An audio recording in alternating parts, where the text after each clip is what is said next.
tengo fe, aunque los ojos dejen de brillar, aunque la voz se apague y no quiera cantar, aunque los ojos dejen de brillar, aunque la voz se apague y no quiera cantar, te serviré,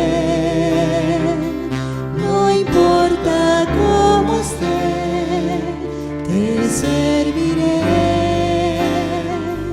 en ti yo tengo fe, aunque el dolor comience a preguntar, aunque la luz se apague y no quiera brillar, aunque el dolor comience a preguntar, aunque la luz se apague y no quiera brillar, me alegraré en Cristo mi Señor, me alegraré en ti mi Salvador, si alguna vez sin fuerza he de quedar, tú eres mi fortaleza y tú me harás andar, si alguna vez sin fuerza he de quedar, tú eres mi fortaleza y tú me harás andar.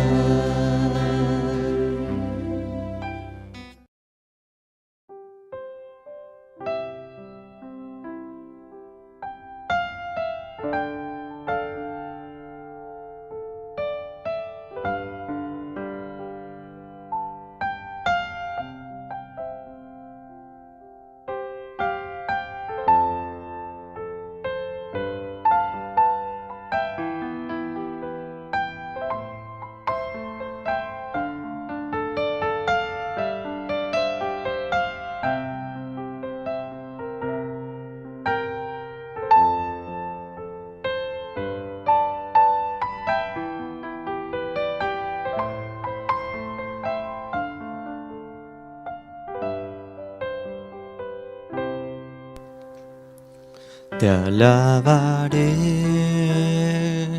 no importa cómo esté, te alabaré,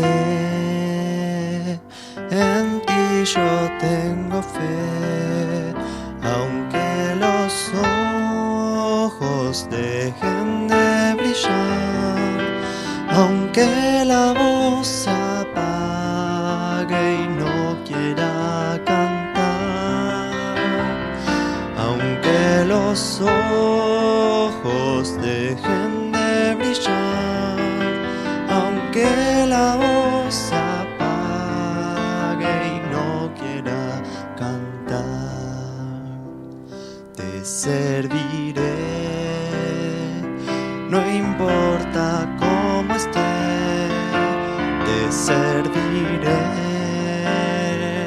en ti yo tengo fe, aunque el dolor comience a preguntar, aunque la luz se apague y no quiera brillar, aunque el dolor comience a preguntar, aunque la luz se apague y no quiera brillar, me alegraré en Cristo mi Señor, me alegraré en ti mi Salvador, si alguna vez sin fuerza he de quedar, Tú eres mi fortaleza y tú me harás andar.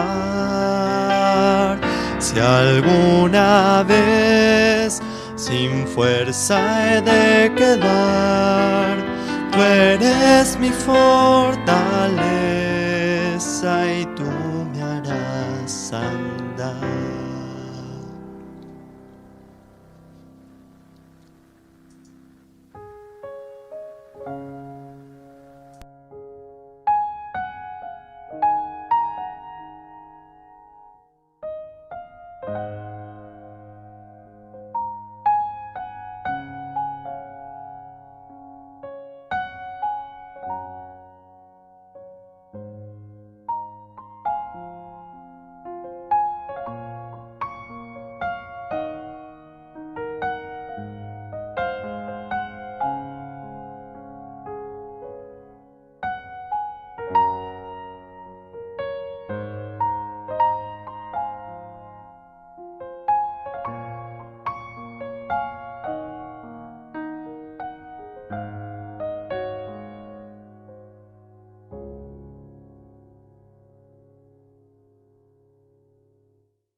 Reuniones se llama la consagración, ¿no? La consagración del creyente y también la consagración en la vida de la iglesia, de esos creyentes unos con otros, pero también la consagración en la sociedad.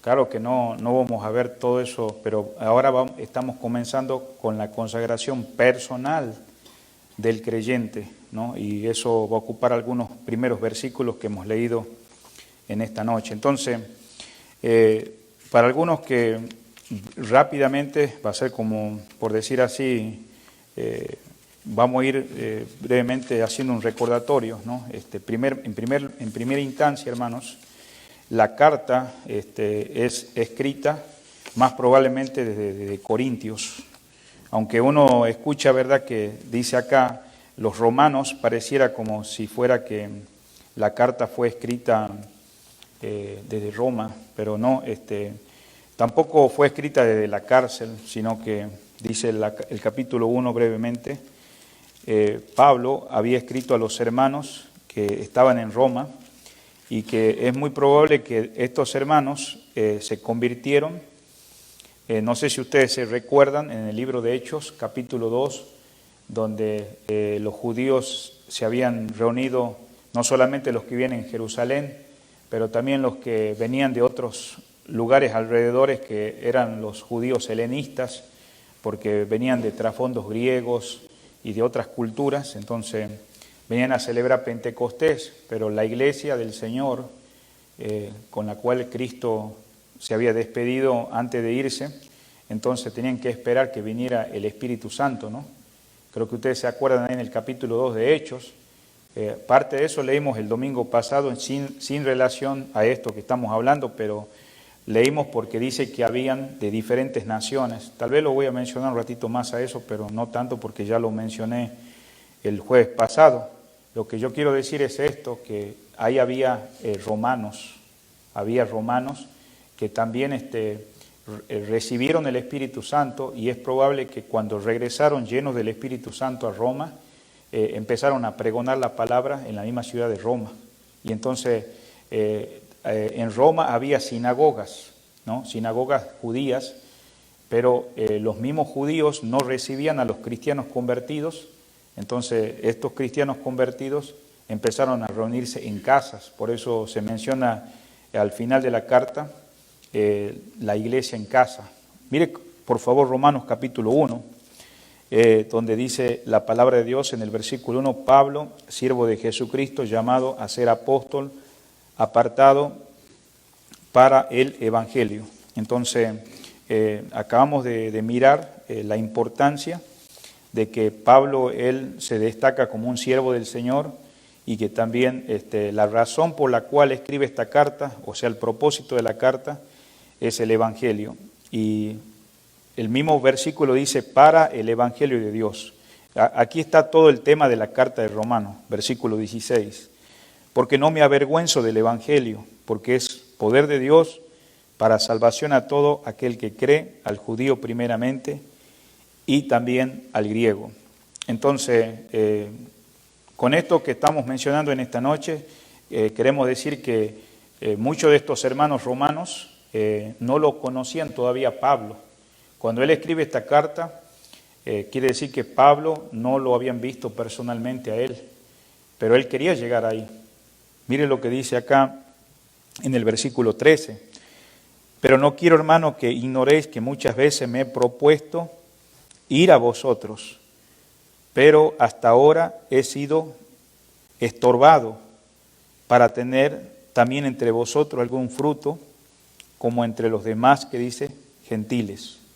Entonces, con esto es para que usted tenga una idea de que Pablo, él estaba escribiendo, él estaba libre, estaba en una área de Corinto, en una casa, con algunos amigos. Yo le animo a escuchar el mensaje anterior del jueves. Y entonces, cuando él escribe esta carta, él quería ir a Roma, pero no había podido ser posible.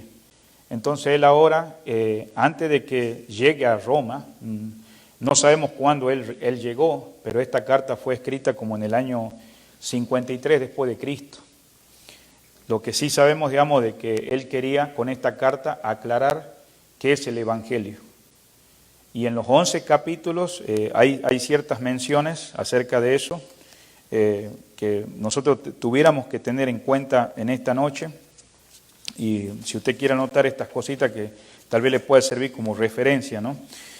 Por ejemplo, ahí en Romanos capítulo 1, del 1 al versículo 18, él se está presentando y muestra las razones por las cuales le manda la carta. Desde el versículo 1 al 17, y desde el versículo 18 en adelante, él está haciendo el énfasis de que va a ir a Roma algún día, no sabemos cuándo, pero iba a venir. En el versículo 16, que acabamos de leer, hace el énfasis de la carta, que es el Evangelio de Dios. Es muy importante, hermanos, mire, si a los romanos les hacía falta entender el Evangelio, no podemos nosotros descuidarnos en nuestros días de que nosotros, porque mencionamos la palabra Evangelio de boca, lo entendemos. Hay muchos que mencionan por costumbre, por tradiciones o porque les han enseñado, pero no llegan a entender el Evangelio. Entonces, para que más o menos tenga claro esto, los hermanos acá en Roma estaban mezclados judíos y griegos. Por eso, mire lo que dice el versículo acá, hemos leído recién el 13, note el versículo 14, dice, a griegos y a no griegos, a sabios y a no sabios, dice, soy deudor. Entonces Pablo sabía, digamos, que esta carta, digamos, cuando usted la compara con la carta a los Gálatas, es muy parecida a la situación. Le dije hace un momentito que los hermanos que se habían convertido querían volver a la sinagoga. Algunos eran judíos que se habían convertido del judaísmo, pero también había algunos hermanos que eran no necesariamente judíos por nacionalidad, sino habían nacido en otras naciones, y eso eran helenistas, y ellos también habían ido de pequeño a la sinagoga, y acordémonos que Roma no es una población judía, sino es del Imperio Romano en aquellos días. Entonces, al entrar a la sinagoga, no eran muy bien vistos los cristianos. Entonces, no les quedaba otra que ellos tenían que hacer reuniones apartes. Entonces, algunos, por la presión del judaísmo, ¿no?, y también de los helenistas judaizantes, que no necesariamente eran judíos, sino que eran griegos convertidos al judaísmo, estaban tratando de querer, o sea, convencer a los hermanos en la fe cristianos que volvieran a la sinagoga. Entonces, en otras palabras, estaban empezando a dudar del Evangelio. Entonces Pablo tiene que escribir capítulo por capítulo para ellos realmente llegar a entender qué es el Evangelio. Porque, en otras palabras, estaban como los hermanos de Gálatas, tratando, digamos, de quitarle la libertad que habían tenido en el Señor y volverlos a esclavizar en las leyes, en las cuestiones ceremoniales, cuando yo creo que estos judíos convertidos al Señor ya habían comprendido que nadie por la ley había podido llegar a ser salvo, un hijo de Dios. Pero claro, hay que estar en aquellos días, por eso Pablo escribe de esa manera la carta. Entonces, en el capítulo 1 de Romanos, desde el versículo 18, ¿no?, hasta el capítulo 8 del mismo Romano, hasta el versículo 39, da una exposición de toda la doctrina, la doctrina del hombre, de la caída del hombre en el capítulo 1, el juicio de Dios en el capítulo 2, acerca de los que están sin ley y los que están con ley. Podemos ir capítulo por capítulo. Entonces, en el capítulo, también hablando del capítulo 1, versículo 18 que acabamos de mencionar, hasta el capítulo 8, versículo 39, usted lo puede dividir de esta manera. En primer lugar, en el capítulo 1 habla del mundo pagano, sin Cristo, sin esperanza. En el capítulo 2 habla de los moralistas. ¿Qué son los moralistas? Los que llevan una buena vida, sean gentiles y judíos. Pero vemos que Pablo lo pone claramente que delante de Dios están perdidos, sin Dios, sin vida y sin esperanza. En el capítulo 2, versículo 17, hasta el capítulo 3, versículo 8, menciona los judíos que son legalistas, ¿no?, que hacen énfasis a las leyes ceremoniales. En el capítulo 3 de Romanos, desde el versículo 9 al 20, muestra la condición de todos los hombres. Dice, no hay ningún justo sobre la faz de la tierra. Entonces, si se da cuenta, para mostrarle Pablo a los hermanos de Roma que es el Evangelio, les hace ver su condición. Si ustedes tienen un trasfondo judío, aquí ustedes están. Si ustedes no son judíos y son griegos, son gentiles, aquí está. ¿Cuál es la condición? Todos hemos fallado delante de Dios. Entonces, en el capítulo 3 de Romanos, desde el versículo 21 en adelante hasta el 5 de Romanos, empieza a mencionar la única manera de ser justificado es por la fe. Y no cualquier fe. Ahí en el capítulo 3, versículo 21, muestra su origen y el medio de alcanzarla. Como ustedes saben, la fe es el Señor Jesucristo. No es la fe humana, sino la fe puesta en el Señor. Y en el mismo libro de Romanos, capítulo 4, desde el versículo 1, empieza a dar una ilustración acerca de Abraham. No sé si ustedes recuerdan, del 1 al 25, donde menciona de que la única manera de ser justificado es por la justicia de Dios. Y entonces Abraham fue justificado, aunque él obró en respuesta a la confianza que Dios le había dicho cuando tenía que sacrificar a su hijo y otras cosas, ¿no?, que tenían que ver con la fe que Dios había llamado a Abraham, le hace ver que hay un origen en la fe. ¿Y cuál es ese medio? Es Cristo Jesús.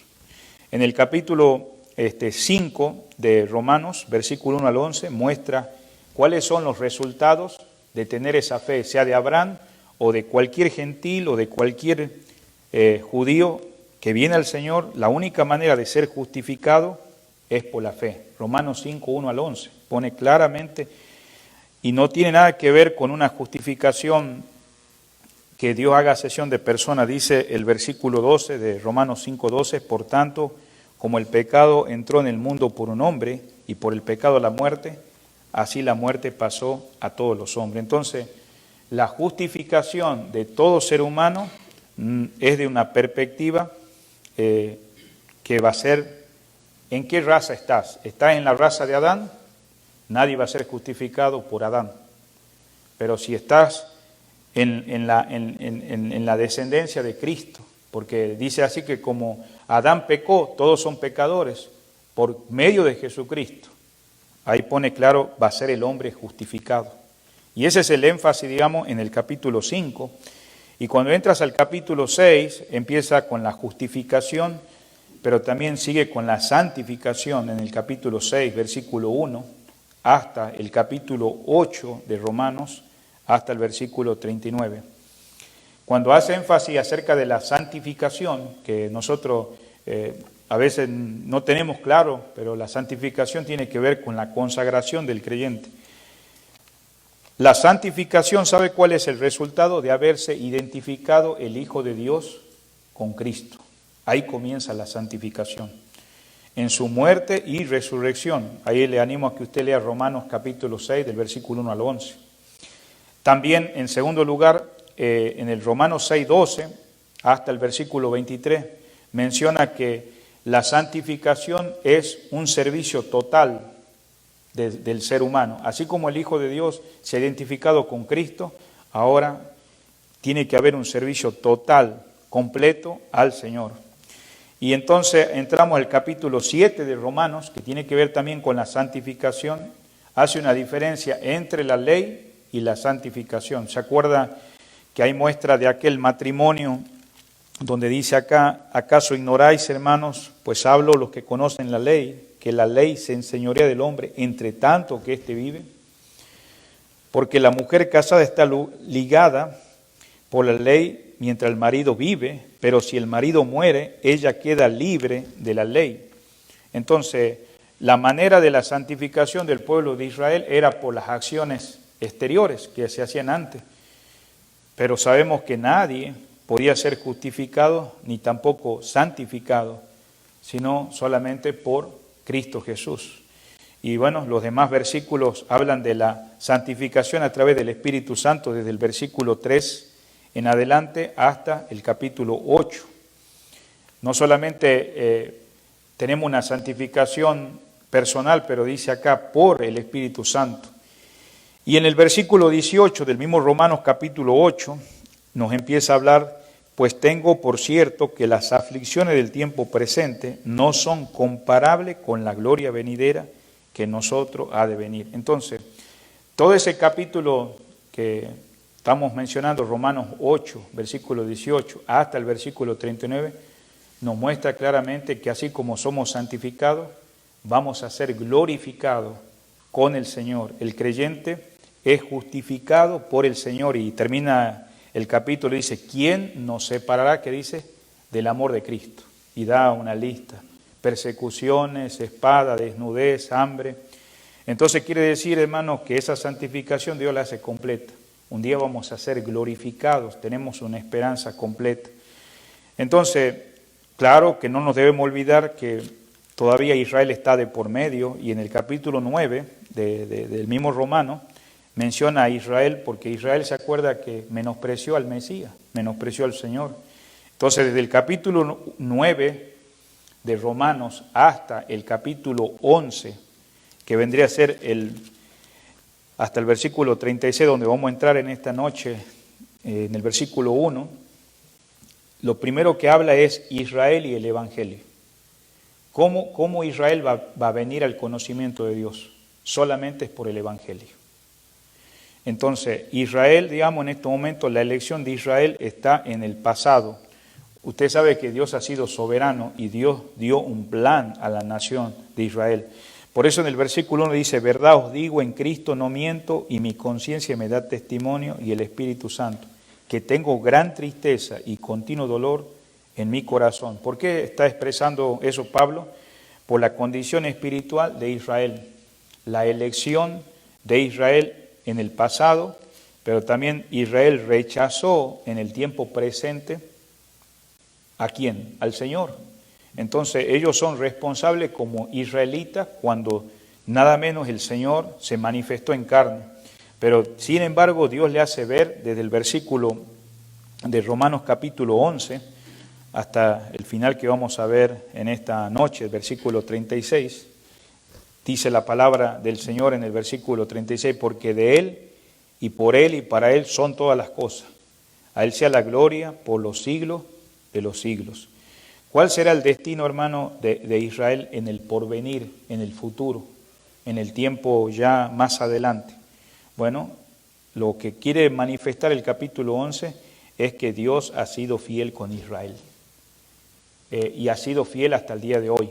Eso nos hace ver, digamos, que creo que hace poquito ustedes escucharon que el Señor Jesucristo muchas veces le decía: ¿hasta cuándo he de estar con ustedes? Nación infiel. Qué palabras tan fuertes. Y en el capítulo 11 habla de la infidelidad también de Israel y cómo Dios manifestó no solamente su amor a Israel, sino que también hacia los gentiles, ¿no? Entonces, todo eso, hermano, con todo eso, un judío y nosotros que somos gentiles latinos podemos entender esta verdad.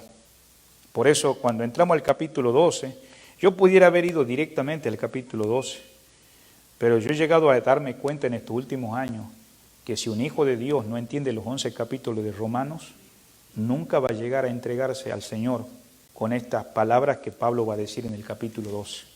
Yo he escuchado muchos en nuestros últimos tiempos, personas que se han atrevido en la plataforma a decir, hermano, entrégate a Dios, entrégate a Dios. ¿A qué me tengo que entregar si no conozco a Dios? Entonces, por esa es la razón que en esta noche di un panorama rápido. Entonces, por eso, continuemos, hermano. Entonces, entrando a Romanos 12, vemos la actitud que debe ser del creyente para con Dios. En los 2 versículos está Pablo mencionando. Y ahora también vemos cómo se identifica con Cristo, ¿quién? El creyente, produciendo un profundo cambio interior que ahora se va a manifestar de una manera concreta exteriormente cuando Pablo empieza en el capítulo 12, versículo 1, así que hermanos, ruego. O sea, es una entrega que ahora vamos a ver incondicional en base a lo que los capítulos anteriores están diciendo. Entonces, nosotros vamos a seguir viendo el resto de estos versículos más adelante, parte en esta noche. Por ejemplo, desde el versículo 1 y 2, vamos a ver la obra que Dios hace por su Espíritu Santo en el cristiano, identificándose con Cristo y produciendo un profundo cambio interior, no exterior.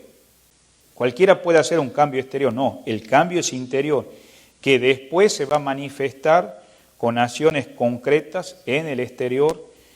Y también desde el versículo 2 al 8 vamos a ver cómo el creyente, si usted es un hijo de Dios y es parte del cuerpo de Cristo, va a servir en la iglesia, ¿no? No le van a pedir que sirva, no, usted va a servir al Señor. Eso es una característica de un hijo de Dios que sirve en la iglesia y también trabaja ese creyente para la edificación del cuerpo de Cristo, ayudando a los demás hermanos. Y en el versículo 9, hermanos, del mismo capítulo 12 hasta el versículo 13, vamos a estar mirando, hermanos, cómo se menciona algunos dones del Espíritu Santo que dota a cualquier creyente. No importa, como dijimos, si es griego o es judío o no importa la nacionalidad. Y se menciona 7 de estos dones, lo vamos a ver un poco más adelante, eso no hoy, que justamente tienen que ser ejercidos dentro de la congregación. Una de las razones por qué muchos creyentes en nuestro siglo XXI están insatisfechos de servir a Dios es porque no han descubierto su don. Cuando descubren su don pueden deleitarse en el Señor y gozarse de servirle al Señor, siendo de provecho a la iglesia, hermano.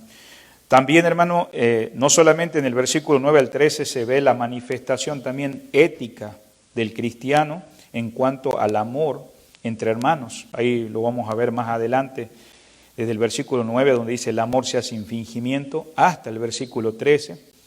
Cuando hablamos de ética, usted sabe, de ética se habla en los trabajos, ética se habla en la escuela, ética se habla en la universidad, ética se habla, digamos, aún cuando uno entra a un trabajo. Pero ¿sabes qué, hermano? La verdadera ética moral comienza con Dios, cuando uno conoce a Dios.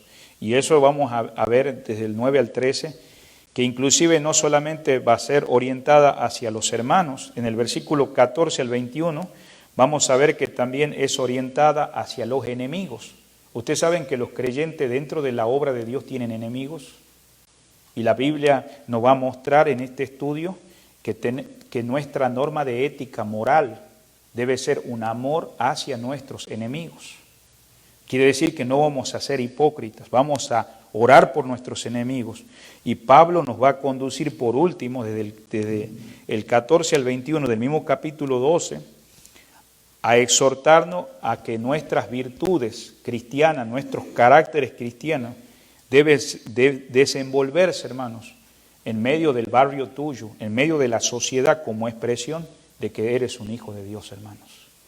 Entonces, que el Señor nos ayude, hermanos, en estos estudios que vamos a estar teniendo. Ya hemos visto brevemente cómo más o menos es la carta, por qué fue escrita y por qué fue escrita, ¿no? Entonces, ya hemos mencionado que fue dirigida a los hermanos en Roma.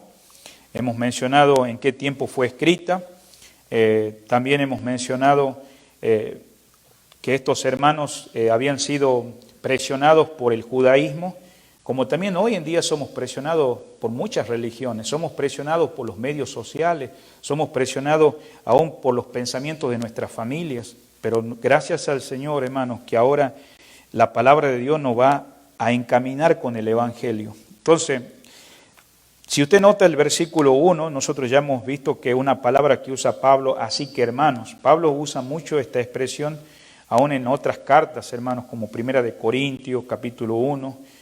Pero continuando con esto, hermanos, nosotros también observamos, hermanos, que nos puede ayudar en esta noche, que esta expresión que Pablo está diciendo en el versículo 1, os ruego por la misericordia de Dios, esto no es una súplica, digamos, que tiene que ver como pidiendo a la persona, sino al contrario, el sentido que tiene acá cuando dice la palabra os ruego, no solamente a los corintios, pero a nosotros en esta noche, ¿sabe qué sentido tiene? Tiene un sentido, digamos, de ánimo, de victoria. Acordémonos que Pablo está escribiendo a romanos. El imperio romano por siglos ha sido un imperio que ha tenido victoria. Entonces, la gente que recibe esta carta tiene una mentalidad de un ejército militar. Entonces, ellos sabían los ruidos de las trompetas, las palabras que los generales daban a sus soldados para llevar a la victoria al ejército. Entonces, Pablo les hace ver, hermanos, miren, si ustedes han comprendido los 11 capítulos que yo vengo hablando o enseñándolo o escribiéndolo en esta carta, los quiero animar a que entiendan que nosotros lo que les voy a pedir nos va a llevar a la victoria, nos va a llevar con resultados para la gloria de Dios. Entonces, note que en qué basa, hermano, ese ánimo. No basa Pablo el ánimo en lo que él es. Mire el versículo 1, dice, las misericordias, dice, de Dios. Las misericordias de Dios. El énfasis es hacer ver que a Dios no le hace falta misericordia, porque no dice misericordia en singular, sino dice misericordias. Entonces, la misericordia de Dios es infinita, no tiene dimensión. Mire conmigo, por favor, deje ahí Romanos 12, vamos al capítulo 5 del mismo libro. Versículo 6 nos dice la palabra, porque Cristo, cuando aún éramos débiles en su tiempo, por los impíos murió, ciertamente apenas morirá alguno por un justo. Con todo, pudiéramos ser que alguno osara morir por el bueno, mas Dios muestra su amor para con nosotros, en que siendo aún pecadores, Cristo, dice, murió por nosotros. Qué claro, digamos, cuando empieza a presentar de esa manera, hermanos, y es mostrar, digamos, que la misericordia de Dios es grande. Nosotros, hermanos, si ponemos a ver, no merecemos misericordia, pero sin embargo, el que brinda la misericordia no es el hombre, es Dios. Por eso, volviendo al capítulo 12 de Romanos, vuelve a decir Pablo la expresión, os ruego por la misericordia de Dios. ¿Cuál es la naturaleza de la misericordia de Dios, hermanos? Es que esto da salvación y también extiende Dios la misericordia hacia quién, hacia el ser humano, o en este caso a los romanos, o a nosotros, hermanos, de tal manera que se manifiesta poniéndonos de una manera justificada delante de Dios, porque sin esas misericordias en esta noche no estuviéramos justificados. Mire Romanos capítulo 3, versículos 24 y 25, dice la palabra, siendo justificado gratuitamente por su gracia, mediante la redención que es en Cristo Jesús, a quien Dios puso como propiciación por medio de la fe en su sangre, para manifestar su justicia, a causa de haber pasado por alto en su paciencia los pecados pasados. O sea que en este caso, el que estuvo en nuestro lugar de una manera para sustituir el hecho de nuestro merecimiento, podríamos decir, cuando merecemos consecuencias por el pecado. Quien sustituyó, hermano, nuestra persona o sustituyó tu persona es Cristo Jesús. ¿Y por qué lo hizo? Por las misericordias de Dios. Hermanos, los 12 hombres que Dios llamó, que eran los primeros discípulos, ellos entendían esto. Por eso conmovieron el continente en el primer siglo. Podríamos decir, hermanos, que Pablo cuando escribe esta carta, no la escribe nomás como por escribirle, él tenía una razón acá en Romanos, en el capítulo 15, ahí vamos unos capítulos más adelante, después volvemos al capítulo 12. Yo les dije que Pablo todavía no había llegado a Roma, pero ya había escrito que había querido ir. Entonces en el versículo 23, por favor, versículo 22 y 23, dice, por esta causa me he visto impedido muchas veces de ir, ¿qué dice? A vosotros. ¿A dónde? A Roma. Pero ahora, no teniendo más campo en estas regiones y deseando desde hace muchos años ir a vosotros, cuando vaya, dice, a España, iré a vosotros, porque espero verlos al pasar y ser encaminado allá por vosotros, una vez que haya gozado con vosotros. Entonces, cuando él dice no teniendo más campo, quiere decir, hermano, que Pablo había inundado en esa generación, en ese tiempo, aparte de los 11 apóstoles, con el Evangelio.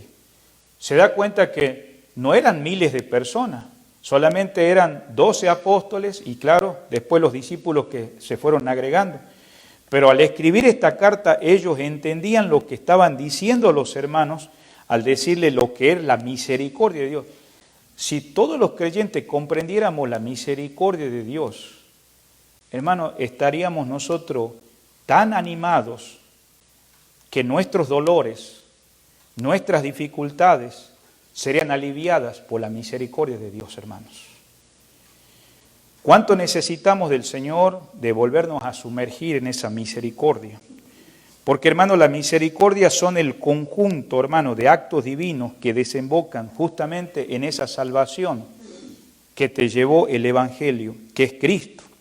Por eso en Romanos 4:25, ahí estuvimos hace rato en unos versículos, dice acá, el cual fue entregado por nuestras transgresiones y resucitado, dice, para nuestra justificación.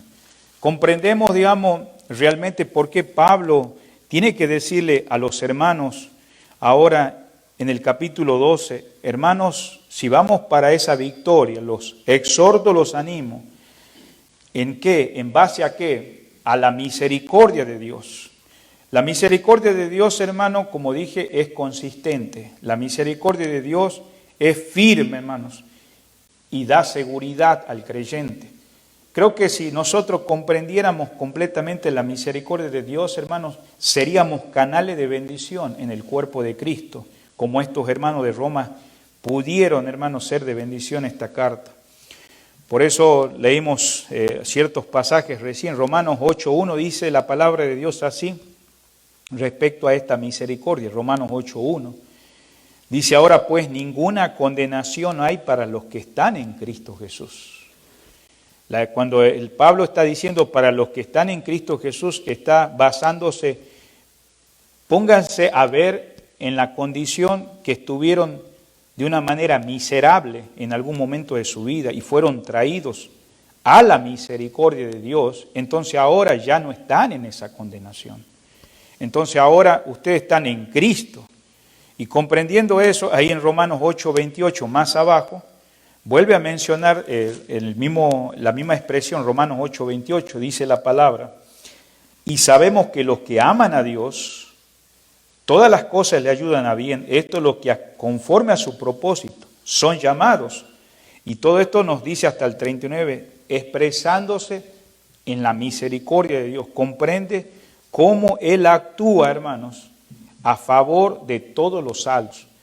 Aunque nosotros, todos los creyentes, vamos a pasar series de dificultades, como acaba de mencionar, espada, el mismo acusador de los hermanos te va a condenar, vas a pasar angustia, vas a pasar tribulaciones. Dice que vas a ser como una oveja contado al matadero, ¿no? Ahí lo dice el mismo capítulo 8. Y habla de ángeles y de potestades que van a tratarte de separar de ese amor del Señor. Ahí aún así la misericordia de Dios, hermano, se ve la actuación de nuestro Dios a favor de cada uno de los salvos. Entonces, si entendiéramos esta misericordia, esto es suficiente para llevarnos a lo que Pablo va a seguir diciendo.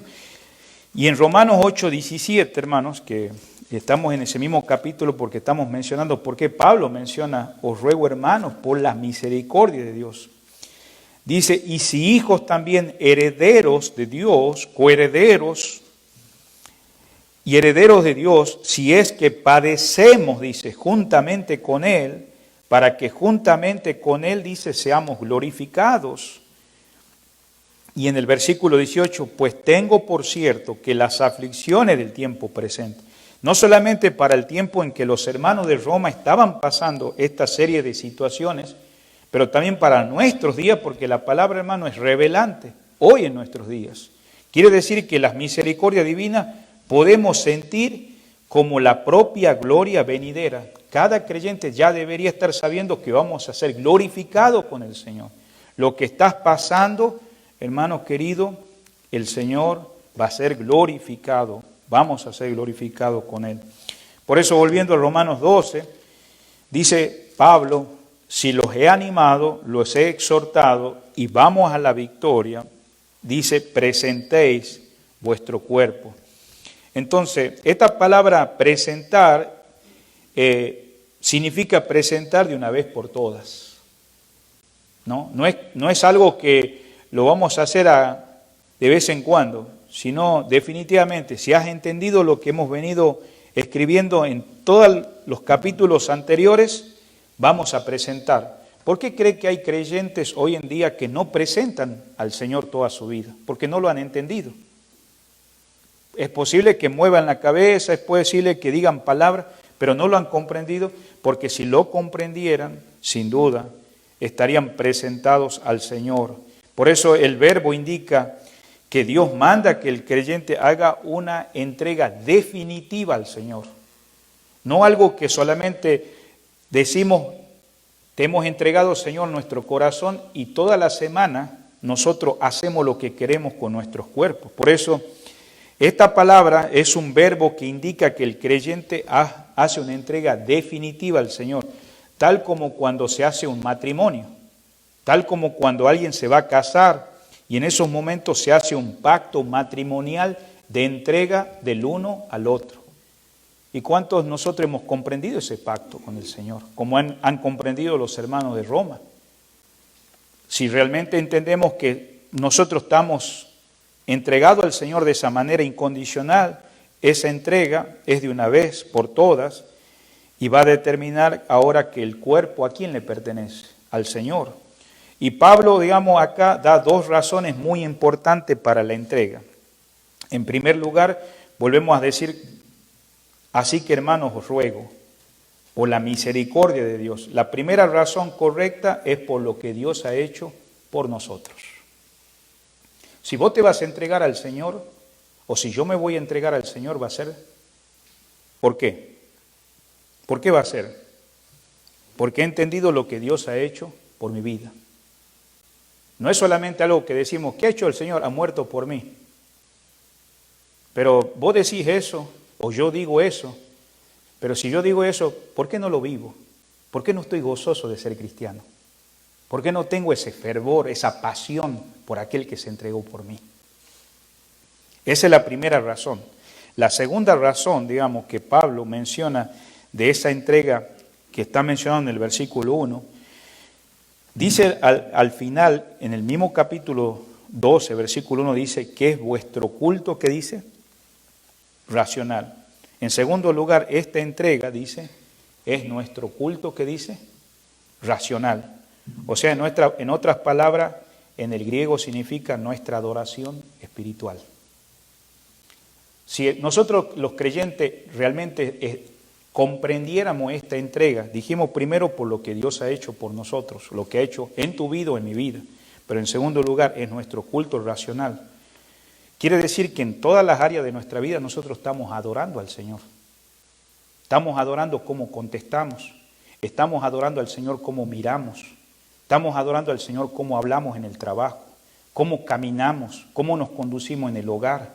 En todos los aspectos tiene que ver. Y si vos o yo no soy honesto y real con Dios, entonces soy un hipócrita. Porque cada cosa está vinculada con una adoración. La adoración no es solamente cuando yo vengo y me reúno en este edificio. La adoración, hermano, es 24 horas al día, con mis sueños, con mis pensamientos, con mi andar, con mi caminar. Es lo que Pablo está diciendo en el sentido, la razón. Es vuestro culto racional, es nuestra adoración espiritual. Esto significa que cada día es una experiencia de adoración en la vida del creyente. Si eso fuera real, cuando nosotros nos juntamos en las pocas reuniones, venimos con un fervor, con una pasión, porque hemos tenido una experiencia con Dios a cada momento de nuestra adoración. ¿Por qué? Porque el Señor está presente en el cuerpo. Por eso la expresión ahí dice, vuestros cuerpos, dice en el versículo 1. Cuando dice ahí la palabra vuestros cuerpos, si se da cuenta, no dice tu cuerpo. No está hablando de una sola persona, está hablando de que hay otros, son varios cuerpos, no está hablando del cuerpo de Cristo, está hablando del creyente en forma personal. Vuestro mismo, o sea, en el cuerpo, considerando como el órgano de la vida interior. Entonces, miramos, hermanos, ahí en 1 Tesalonicenses cómo esos cuerpos se entregan al Señor, como le pasó a los hermanos de Tesalónica. Vamos a ir a 1 Tesalonicenses capítulo 5, versículo 23, dice, y el mismo Dios de paz os santifique por completo. Y todo vuestro ser, dice, espíritu, alma y cuerpo, sean guardados irreprensibles para la venida de nuestro Señor Jesucristo. Versículo 24, fiel es el que os llama y el cual también que dice, hará. Entonces, así como a través del cuerpo, hermano, sale todo el mal, cuando hablamos de un cuerpo que no es regenerado, que no es salvo, que no es un hijo de Dios, porque el corazón no está regenerado, esa acción, hermano, usted la ve palpable en cualquier persona, pero también cuando un creyente es nacido de nuevo, empieza a revelar en su vida externa lo que estamos hablando en esta noche, una santificación, como está hablando de los hermanos de Tesalónica. Espíritu, que dice alma y cuerpo. Es una realidad en tu vida, hermano, es una realidad en mi vida, es una realidad en nuestras vidas. Por eso los cristianos deben ser consecuentemente pensando en la misericordia de Dios, meditando poniendo a disposición de Él, o sea, del Señor, todos nuestros miembros de forma entera. Por eso en el versículo está diciendo, presentar a Dios, ¿qué dice? El cuerpo. En otras palabras, hermanos, no nos debería sorprender, aunque hoy en día nos sorprendemos cuando vemos que en muchas iglesias son 2, 3 los que sirven. Pero si realmente la palabra de Dios hiciera efecto en todo aquel que dice yo recibo a Cristo o profeso, o confío en el Señor, sea como el hermano nos compartió en esta mañana arrodillado al lado de una cama, o tal vez en un tren, o a la orilla de un árbol, o en una iglesia, o a través de un folleto o en una radio que el Evangelio ha sido presentado y alguien escuchó, sea lo que haya pasado, hermanos, quiere decir que acá dice la palabra vuestros cuerpos, es plural, da a entender que este ruego que Pablo está diciendo a los hermanos es para la totalidad de todos los creyentes, de todos los cristianos. No hay acepción en ese sentido. Quien presenta el cuerpo ya ha entregado el alma y el espíritu, hermanos. Eso sería lo correcto, ¿verdad? El que ha entregado el cuerpo quiere decir que ya ha entregado el alma y el espíritu ¿a quién? Al Señor. Entonces, es como si fuera que nos hace mirar como algo anormal en nuestros días, ver que 2, 3 nomás sirven cuando dice que presentéis vuestros cuerpos. Quiere decir que todo aquel que profesa una fe en el Señor no que se hace pasar, va a presentar el cuerpo del Señor, porque ha entendido los 11 capítulos, ha entendido toda esta carta de Romanos, y cuando está diciendo, si vamos a la victoria, y la misericordia de Dios es tan grande, voy a presentar, antes de confiar en Cristo, todos nosotros y yo usamos nuestro cuerpo ¿para qué? Para el placer. Usamos para nuestros propósitos pecaminosos. Pero ahora, gracias al Señor, así como estos hermanos de Roma, le pertenecemos ¿a quién? Al Señor. Quiere decir que nuestros cuerpos ahora, ¿para qué son? Para la gloria del Señor. Si usted va conmigo, por favor, ahí a Romanos 8:9, hay unos capítulos anteriores, dice la palabra, mas vosotros no vivís según la carne, sino según el Espíritu. Si es que el Espíritu de Dios mora en vosotros. Si alguno no tiene el Espíritu de Cristo, dice, no es de él. Nota que el énfasis, digamos, de Pablo al decir esta oración, ¿no?, hacia los hermanos de Roma y hacia nosotros en esta noche, él dice, mas vosotros no vivís según la carne. O sea que entendían los hermanos que ahora ya sus cuerpos no eran para actos pecaminosos, ¿no? Y acto pecaminoso tiene que ver con todo deseo o pasión y aún motivo erróneo que uno haga que desobedece al Señor. Entonces, Él pone claramente, ya ustedes no viven según la carne, sino según el Espíritu. Es algo normal que ustedes estén entregados en espíritu y alma ¿a quién? Al Señor. Ahora, si esas cosas no son así, entonces termina la oración abajo, dice, y si alguno no tiene el Espíritu de Cristo, no es de él. Entonces, queridos hermanos, el cuerpo del creyente es templo del Espíritu Santo. Primera de Corintios, Pablo lo menciona en el capítulo 6, del 19 al 20, porque de alguna manera los corintios se habían dejado llevar primeramente por dejar la comunión con Dios, y ya después los llevó a otros pecados y a otros pecados, a tal extremo que no podían mostrar una claridad entre un inconverso y un creyente, y Pablo tiene que aclarar que aunque tengan años, ahora son creyentes inmaduros, son carnales, y es por eso que miramos en esta noche que le tiene que decir, o ignoráis que vuestro cuerpo es templo ¿de qué? Del Espíritu Santo. Entonces, por eso el Espíritu de Dios mora en él. Es un privilegio, hermanos, todos nosotros, como los hermanos de Roma, glorificar y magnificar a Dios en nuestros cuerpos. Ahora, hay momentos como nosotros en esta noche oramos por creyentes alejados, pero Pablo nos anima, hermanos, que aún en las pruebas y en las tentaciones no cedamos. Mire conmigo a Filipenses, porque es un privilegio, hermano, glorificar y magnificar a Dios en nuestros cuerpos. No es que somos exentos de las circunstancias, pero mire lo que dice acá Filipenses 1:20. Pablo lo escribe desde la cárcel ahora sí de Roma, y hermano, estaba pasando tiempos muy fuertes ahí en esos momentos, y dice la palabra en el versículo 20 del capítulo 1, conforme a mi anhelo y esperanza de que en nada seré avergonzado, antes bien, con toda confianza, como siempre ahora, también será magnificado Cristo, que dice, en mi cuerpo, o por vida o por muerte. Porque para mí el vivir es Cristo y el morir, ¿qué dice? Es ganancia. Y amados hermanos, ¿en qué consiste, hermanos, el sacrificio? ¿En qué consiste el sacrificio? Volvamos a Romanos 12, porque Pablo, él estaba que al vivir en el Señor, sea por muerte o por vida, él iba a glorificar en su cuerpo, ¿quién? Al Señor.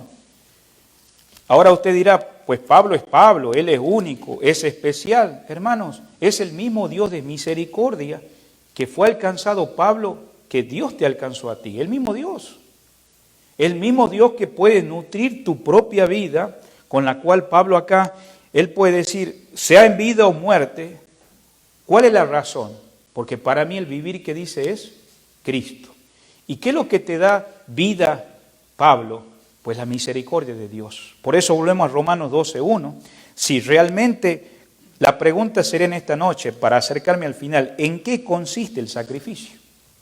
¿En qué consiste el sacrificio? Usted sabe que hay gente que se sacrifica sin amor. Hay religiones que sacrifican sus cuerpos. Hay personas que sacrifican sus vidas, pero ¿en qué consiste el sacrificio? Bueno, en el mismo versículo está clarificando ahí, ¿no?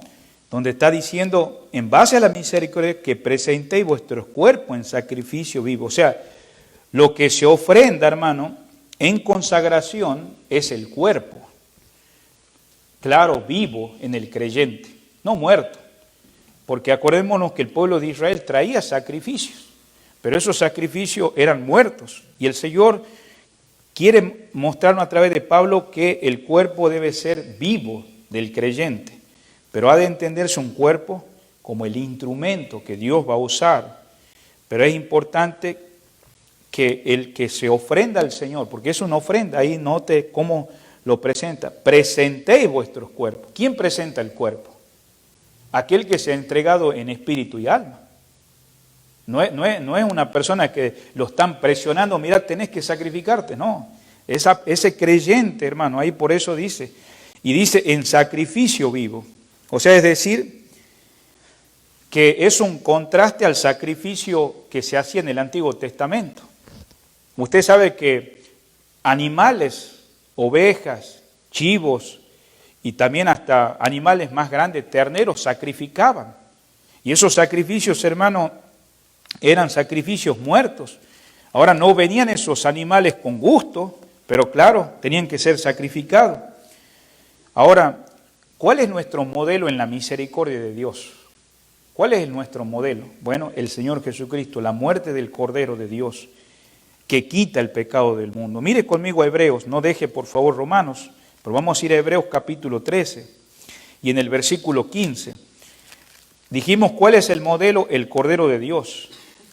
Aquel Cordero que ha barrido, hermano, el altar de Dios, que ha sacado todas las víctimas muertas, porque ya ahora ya no hay sacrificios. La única sacrificio que pudo satisfacer lo que Dios tenía como norma de justicia y de exigencia era el Cordero de Dios, que quita el pecado del mundo, hermanos.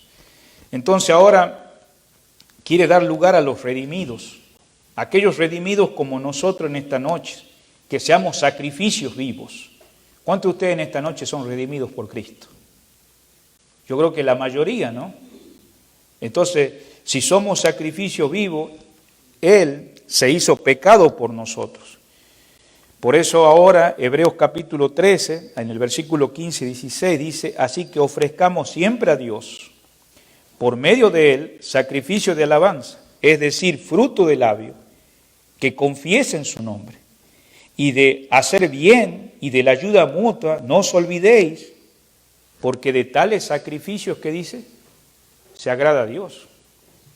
Cuando usted, hermano, cuando usted empieza a estudiar acerca de los sacrificios, usted sabe que esta carta a los hebreos, estos hermanos convertidos al Señor, porque no eran griegos, hermanos, no eran gentiles, eran hebreos, con una cultura, con una tradición de todos los sacrificios levíticos. El tabernáculo, los panes sin levaduras y todos esos sacrificios. Inclusive en estas 2 últimas semanas he estado estudiando el libro de Levítico. Algún día vamos a dar un estudio sobre el libro de Levítico, tal vez nos tome como 6 meses. Vamos a estudiar cada sacrificio que significa. Pero a mí me impactó el corazón mirar cómo estos hombres que traían esas ofrendas, porque hace una comparación acá el escritor, hablando de que ofrezcamos siempre a Dios por medio sacrificios de alabanza. Y empieza a hablar de los sacrificios, ¿no? Pero sacrificios que al final termina, dice, porque de tales sacrificios, dice, se agrada a Dios. Entonces, ¿cuál era la diferencia en el Antiguo Testamento a la actualidad? Dijimos que los sacrificios eran muertos en el Antiguo Testamento.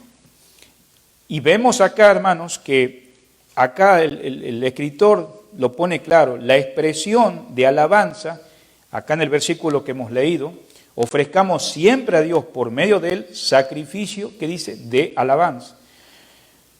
O sea que mientras la expresión, hermano, de un corazón agradecido es por el acto, ¿no?, que ha impulsado ese amor del Señor, como dice ahí, en base a la misericordia de Dios, entonces ahora voy a presentarme voluntariamente como una ofrenda, un sacrificio a Dios, como dice, un perfume agradable ¿a quién? Al Señor. ¿Cuál era la diferencia en esos sacrificios del Antiguo Testamento? Yo estudiando, hermano, y mirando, ojalá que Dios le permita a usted, como el deseo que yo tengo de ir un día a Israel. Sé que ahora los sacrificios no se hacen como se hacía en el Antiguo Testamento. Pero esos sacrificios, hermanos, el levita y el sacerdote trabajaba en degollar, pero quien traía el animal era aquella persona que traía ese cordero, dependiendo la condición, porque había algunos que traían palominos o también traían harina por causa de que no tenían condiciones de tener ovejas. No todos tenían ovejas. Pero el que traía la oveja, hermano, miraba cómo ese animal, más allá que se sufría, la sangre corría en la mano de la persona y cualquiera pudiera pensar que le causaba náusea o asco al ver todo ese animal ensangrentado y todavía después ponerlo en holocausto porque tenía que quemar toda la víctima. Pero ¿sabe lo que quedaba en la mentalidad del judío? Si ellos entendían esa propiciación, quería decir, hermanos, que ellos al ver al animal ahí, ver todo lo que le estaba siendo destrozado ese animal, era el sustituto de lo que él tenía que estar en ese lugar, de ese judío que traía la ofrenda. Y eso lo llevaba a la reflexión, porque la consecuencia por el pecado es que ellos tenían que por medio de ese sacrificio traer ese cordero. Ahora, eso era para la mentalidad del judío. Y nosotros ahora que somos hijos de Dios, ¿quién fue nuestro sustituto? ¿Quién es nuestro sustituto? ¿Podés pensar que el Hijo de Dios, el Creador de este mundo, haya sido destrozado por nosotros y Él es nuestro sustituto? Y si tú tienes una base de esa gran misericordia que Dios ha tenido en tu vida, entonces, como creyente, vamos a entregarnos a lo que Pablo está diciendo. Os ruego por la misericordia de Dios. Entonces finalizamos, hermanos, vemos acá que este sacrificio es vivo, santo, agradable a Dios. Es vivo, ¿por qué? Porque las víctimas que llevaban los israelitas al altar tenían que ser inmoladas, como dijimos, como un sacrificio. Pero Dios no quiere que nosotros nos vayamos al martirio o que nos vayamos a ser muertos, sino que dediquemos toda nuestra fuerza, todo nuestro ser, hasta que Él ordene, hermano, otra cosa. Pero también acá dice la palabra sacrificio vivo, o sea, es una ofrenda, hermano, viviente. Eso significa un compromiso, sacrificar de cada uno de nosotros los creyentes, de una entrega plenamente, sin reserva a Dios, ¿no? Cuando hablamos de sin reserva significa que más adelante no te vas a quejar y vas a decir, ay, mira lo que yo di a Dios, mira lo que hice para Dios. Si no hubiera hecho esto, no, es sin reserva, hermanos. En la mente de Pablo, hermanos, él sabía que los holocaustos del Antiguo Testamento le hace pensar la demanda que Jesucristo hacía a las multitudes, como dice Lucas 14, 26, que dice que el que no renuncia a todo lo que posea, ¿qué dice? No puede ser mi discípulo. O sea, son sacrificios vivos. Y si usted es salvo, yo soy salvo, o nosotros somos salvos, hermanos, estamos muertos, hermanos, al pecado. Ya no estamos para servir con nuestros cuerpos al pecado. No, porque ya el Señor nos ha dado vida. Y por eso dice la palabra ahí, santo. Es un sacrificio santo en Romanos 12:1. O sea, ¿cómo llevaban los levitas esas ofrendas? ¿Las llevaban sucias? No, sin mancha las llevaban. Así el creyente, hermano, debe presentarse al Señor entre los muertos de este mundo, todos los miembros.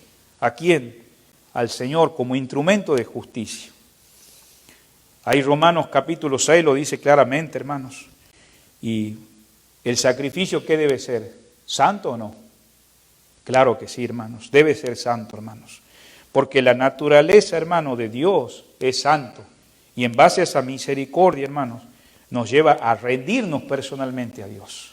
No es algo, como dijimos, a la fuerza. Por eso ahí la palabra consagración, ¿sabe de dónde surge? Surge de la misericordia de Dios.